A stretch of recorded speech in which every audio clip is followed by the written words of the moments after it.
ദൈവത്തിന് മഹത്വം. ഇപ്പം ബൈബിളിൽ നാലിൻ്റെ പ്രാധാന്യത.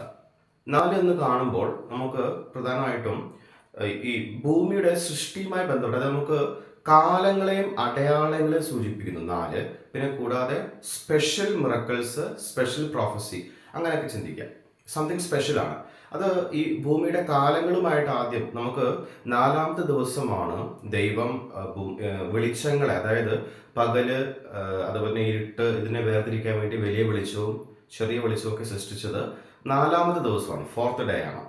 അതുകൊണ്ടാണ് നമുക്ക് ഈ കാലങ്ങളെ നമുക്ക് പ്രധാനമായിട്ടും നമുക്ക് രണ്ട് ചിന്തിക്കാം. ഒന്ന്, നമുക്ക് നോർത്ത്, സൗത്ത്, വെസ്റ്റ്, ഈസ്റ്റ്, അങ്ങനെ നാലായി തിരിക്കുന്നുണ്ട് ഡയറക്ഷനായിട്ട്. അതേപോലെ നമുക്ക് ഒരു ദിവസം എടുക്കുകയാണെങ്കിൽ നാലായിട്ട് തരംതിരിക്കാം. അത് ബൈബിൾ കാണുന്നുണ്ട്. അതായത് രാവിലെ ഉണ്ട്, ഉച്ചയുണ്ട്, വൈകുന്നേരമുണ്ട്, അതുപോലെ തന്നെ രാത്രിയുണ്ട്. ബൈബിൾ നമുക്ക് വാക്കുണ്ട്. പകല് രാത്രി എന്നുള്ളത് നമുക്ക് ഫെമിലർ ആണ്. പിന്നെ ഉച്ചയ്ക്ക് നശിപ്പിക്കുന്ന സംഹാരം, ഉച്ച എന്നുള്ളത് സംതിങ്, അപ്പോൾ നൂണ്. പിന്നെ വൈകുന്നേരം വെയിലാറിയപ്പോൾ എന്നൊക്കെ നമുക്ക് ഉൽപ്പത്തിൽ കാണാൻ പറ്റും. വെയിലാറിയപ്പോൾ ദൈവം ആദാമിനോടും ഹവ്വയോടും സംസാരിക്കാൻ വേണ്ടി തോട്ടത്തിൽ വന്ന സമയം. അപ്പം നമുക്ക് നാലായിട്ട് തിരിക്കാം. അപ്പോൾ കാലങ്ങളായിട്ട് നാലായി തിരിക്കുന്നു.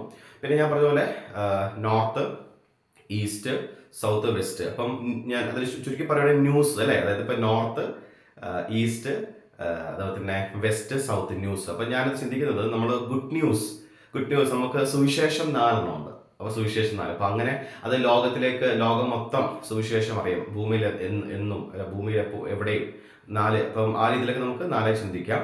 അപ്പം അങ്ങനെ 4ന്റെ പ്രാധാന്യം മനസ്സിലായി അല്ലേ. ഇനി 4ന്റെ സ്പെഷ്യൽ മിറക്കിൾസും സ്പെഷ്യൽ പ്രൊഫസിയും ഉണ്ട്.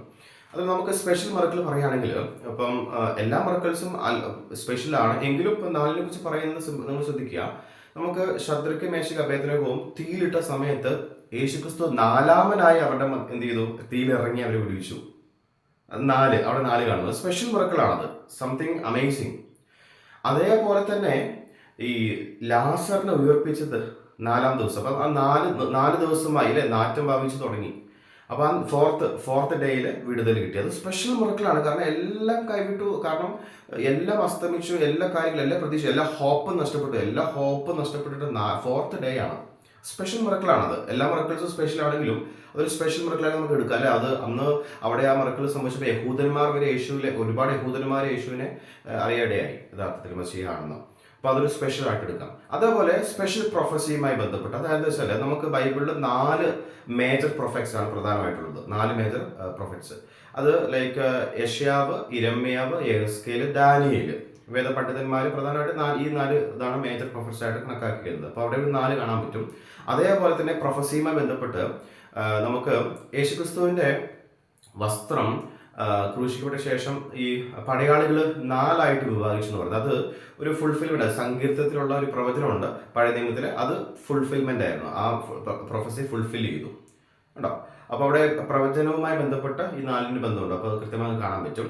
പിന്നെ കൂടാതെ നമുക്ക് 4മായി ബന്ധപ്പെട്ട് ഈ ഫിലിപ്പോസിന് 4 കന്യകമാരായ ഈ പുത്രിമാരുണ്ടായിരുന്നു. അവർ 4 പേര് പ്രവാചികമാരായിരുന്നു.